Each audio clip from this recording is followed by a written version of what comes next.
Hello, welcome to week 7. We're going to start with the post-World War II period.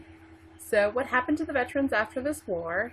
What difference than what happened, what difference did the end of the Great Depression and World War II make to American society?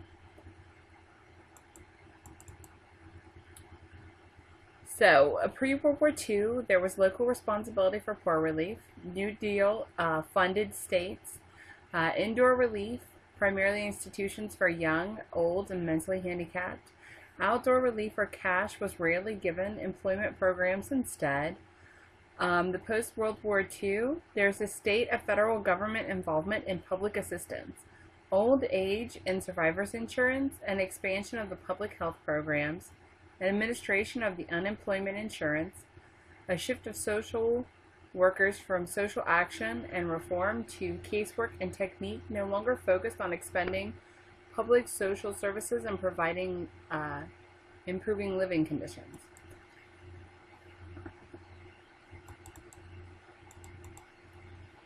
Okay, so immigration, there was the 1946 War Brides Act. It eased the entry of wives, husbands, and children of service personnel. In 1948, there was the Displaced Persons Act. Those who were fleeing fascism or communism, Hungary, Cuba, Southeast Asia, and much of the aid to these groups came from private or religious organizations. In 1965, the Immigration Act formalized new criteria. Race, national origin, and ancestry quota were replaced by family relationships, occupation, and skill.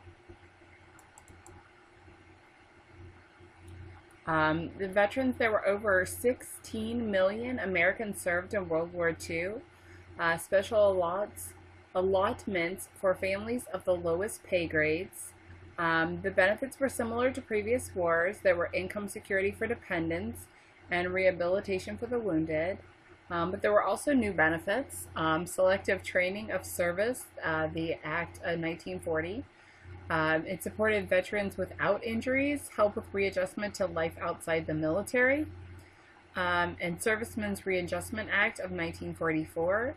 The GI Bill, education and training. One in 5 recruits was actually illiterate at this time. Loans to purchase homes, businesses, and farms. Unemployment insurance payments, and veterans employment services. So one of the problems after World War I that the American government realized is how to integrate veterans back into society after they had been called to war. It didn't go very well after World War I, and there was a lot of discontent after World War I, as you saw when we discussed the bonus army and some other issues. So this was really an attempt to change the way the veterans were treated in the post-war period.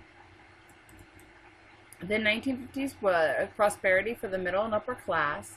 Money was now available for new and improved manufactured goods. And there was leisure time, a reduction in the average number of hours worked. Conservative politicians worked to terminate New Deal reforms. They're clearly one of the big issues after World War II is the Cold War. As I've said before, that this class does assume that you have some background, but just a little bit about the Cold War. After World War II, the alliance between America, Britain, and the Soviet Union in particular breaks down pretty quickly, and Berlin is actually sectioned up into new and free, as is Germany, as is the rest of Germany. So we can see really right from the end of World War II, the beginning of the Cold War and the breakdown of the alliance. And then the other point is McCarthyism.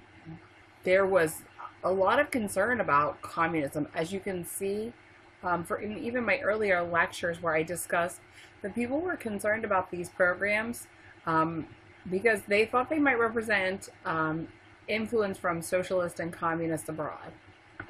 The Affluent Society was written by John Kenneth Galbraith. It claimed that poverty was spotty and was not systematic. Rural and urban poverty among the least articulate groups.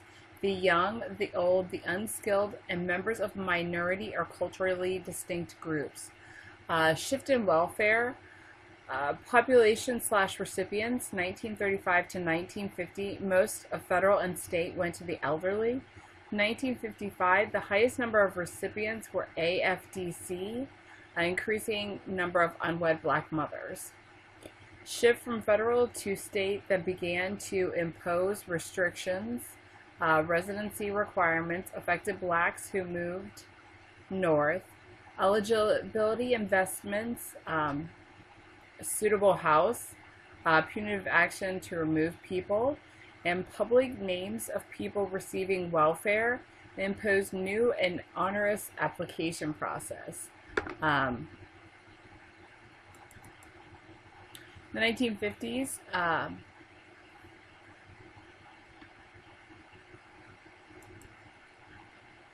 so in spite of the attempts to reverse the New Deal reforms, some new welfare programs were enacted over the 10 years, increased number of recipients and liberalized payments. Disability insurance was added to the social sector. Federal aid for medical expenses for families on welfare. Money to support the parent of a dependent child. The GI Bill, which is Services Readjustment Act of 1944. The National Mental Health Act of 1945. The National School Lunch Program of 1946. And the Full Employment Act of 1946. The Housing Act of 1949, which was long-term mortgages for new suburban construction. More difficult to finance home buying in an older urban center. The Congress funded new highways but not public transportation.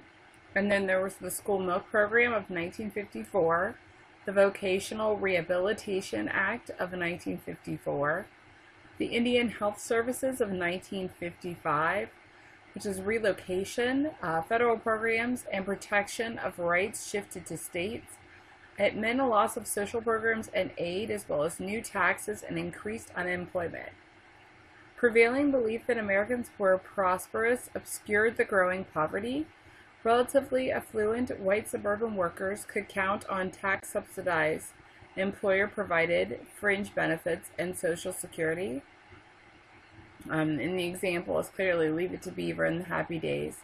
Black and Hispanic families, regardless of economic status, were confined to deteriorating urban neighborhoods. For some of you may have read the book, The Raisin in the Sun.